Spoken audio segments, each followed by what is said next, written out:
Y vamos a finalizar ya, por fin, el super ejercicio de balances, que es un ejercicio muy completo, que evidentemente en la EBAU no va a caer algo tan completo, tan grande, tan largo, pero sí que nos ayuda a coger un buen nivel para solucionar después ejercicios más pequeños. Entonces ahora nos queda la empresa B. De nuevo, vamos a volver para atrás, habíamos aquí en las páginas anteriores teníamos los elementos patrimoniales que habíamos clasificado según las masas, activo, pasivo, neto, después dentro de cada submasa.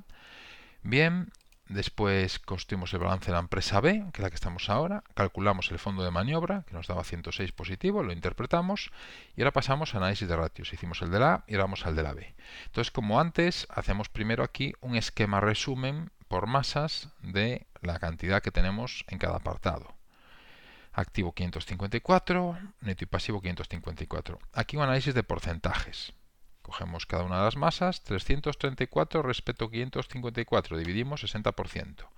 El de porcentajes, repito que es muy interesante para valorar el peso de cada masa.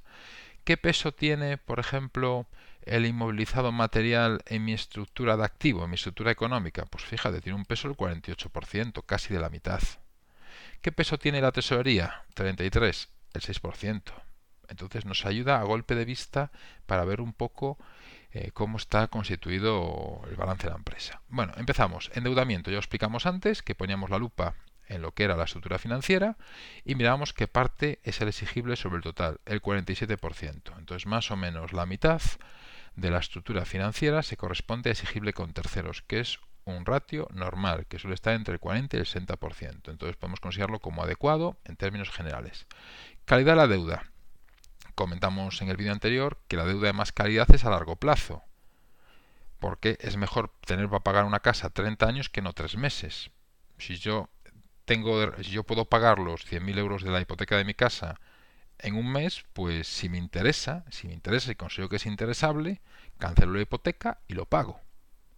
Pero si no puedo pagarlo, me interesa tener 30 años y ir pagándolo a plazos. Esto es importante entenderlo. Entonces, dividimos el pasivo corriente, que sería la deuda de peor calidad, la deuda, en este sentido, la deuda que tengo que pagar antes, entre el total del pasivo. Entonces, ¿qué deuda me corre más prisa a pagar? Es de menos calidad, el pasivo corriente, 114. Entre el total del pasivo, el total del pasivo es la suma de esto y de esto. O sea, son 148 y 114, que son, vamos a ver si no me equivoco sumándolo así mentalmente, 262 creo, ¿no? Bueno, entonces divido 114 entre 262 y me da el 43%. Entonces se considera un peso adecuado. Aquí no hay unos términos tampoco en este ratio como en otros entre un 30 un 40. Más o menos habría que ver realmente un poco a qué se dedica la empresa, qué riesgos financieros tiene, pero bueno, el ser menos de la mitad podemos considerarlo como que es adecuado, no vemos nada excesivo que sea menos de la mitad. No como pasa en la otra empresa, volvemos para atrás, que la otra empresa teníamos un 76%.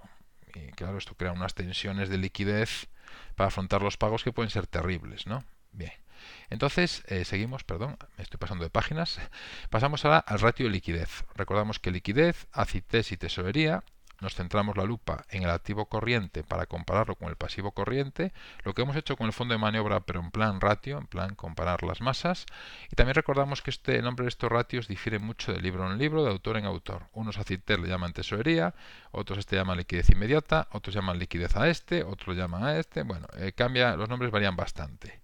Entonces es importante que si no me ha orientado la comisión de la universidad sobre qué ratios o mi profesor, pues explicar en el examen lo que estamos haciendo. Vale. Entonces, liquidez. Comparamos activo corriente con pasivo corriente. Esto es como el fondo de maniobra, pero en ratio. Pesa mucho más el activo corriente 554 que el pasivo corriente 114. Entonces, no, perdón, 220 el activo corriente que el pasivo corriente 114. Vemos que pues la proporción es muy alta. Fijaros que es casi el doble, 1,93. El doble sería 228 y tenemos 220. Entonces, en principio, decimos siempre en principio, porque puede pasar que estas 114 me las pidan mañana y estas 220 los tengo dentro de 11 meses y medio. Pues decimos en principio, habría que conocer exactamente cuándo tengo que pagar y cuándo cobro. Entonces, en principio, con los datos que tenemos, no tenemos problemas no deberíamos tener problemas para afrontar los pagos a corto plazo, pero siempre con mucha precaución y cautela. El acid test es un ratio un poquito más de más calidad en el sentido de que eliminamos las existencias.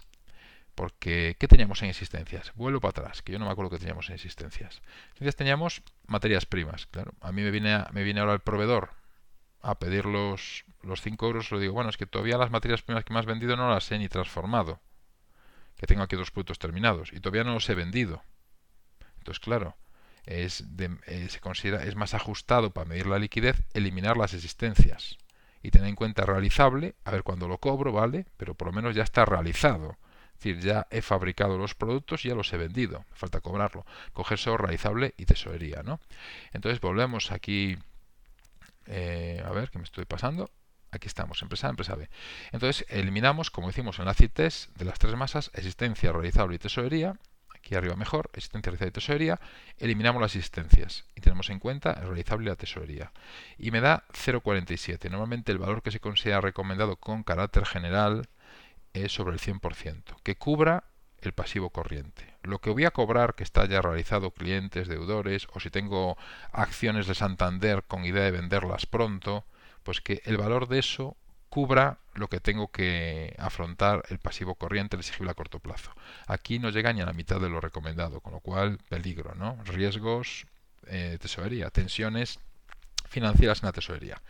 Bien, y pasamos al ratio de tesorería, también llamado liquidez inmediata en muchos libros. Que cogemos ya la mayor criba, tesorería, lo que tengo ya líquido para pagar ya, y pasivo corriente. Y aquí se considera, pues eso, que nota 0,29, adecuado y cercano al límite superior. Vimos en la página anterior, vimos que con carácter muy general. Estos ratios hay que entender cada sector es un mundo, cada tipo de empresas.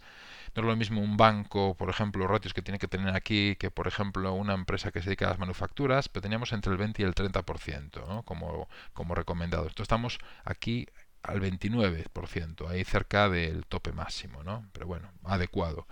Y solvencia, que es un ratio muy, muy importante, que es la distancia a la quiebra. ¿Y qué es la quiebra? Cuando yo, aún liquidando todo mi activo, consigo 554 euros, no puedo pagar mis deudas, que es el pasivo, el exigible, el pasivo no corriente y el pasivo corriente.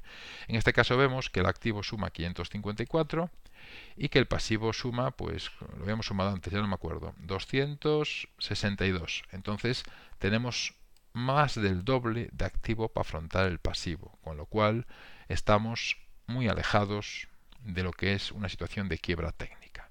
Y con esto damos por finalizado este supersupuesto de balances que desde luego yo creo que viéndolo con calma, después buscando, como hemos dicho, en la cuenta de plan general contable las cuentas que menos controlo para ver las definiciones, haciendo los propios esquemas, viendo cada ratio, comentándolo, pues se adquiere un nivel muy alto para lo que es la EBAU. Y sobre todo un nivel alto de comprensión que después os ayuda a explicar, porque muchas veces nos piden calcula y explica, y es habitual que muchos alumnos ponen los ratios, ponen 0,47 y no lo interpretan, porque ya no es que se olviden, es que después no estudian con ese sentido de qué estoy haciendo, qué estoy calculando, porque al final en economía, y sobre todo en economía de la empresa, los números son para utilizarlos. Cuando calculamos un ratio es para sacar conclusiones sobre la salud financiera. Es como si nos sacaran una radiografía y nos dijeran 0,47. Bueno, pero ¿cómo estoy, doctor? Tengo problema de colesterol, esto es bueno, es malo. Me estoy muriendo, mi tensión es muy alta, me va a dar un infarto, tengo una tensión normal o demasiado baja. Entonces, es importante calcularlo bien, porque evidentemente si a un paciente que tiene una tensión que está al borde del colapso se la calculo mal y digo que va perfectamente, es un problema. Pero también es muy importante, después de calcularlo bien, la interpretación. Y sobre todo entender lo que estamos interpretando. Y de hecho es la parte más bonita de esta parte de finanzas, el tener los conocimientos para construir un balance, calcular los ratios y después tener los conocimientos para extraer estas conclusiones de cuál es la salud económica financiera de la empresa. Y con esto me despido, soy José Sande y hasta la próxima serie de vídeos.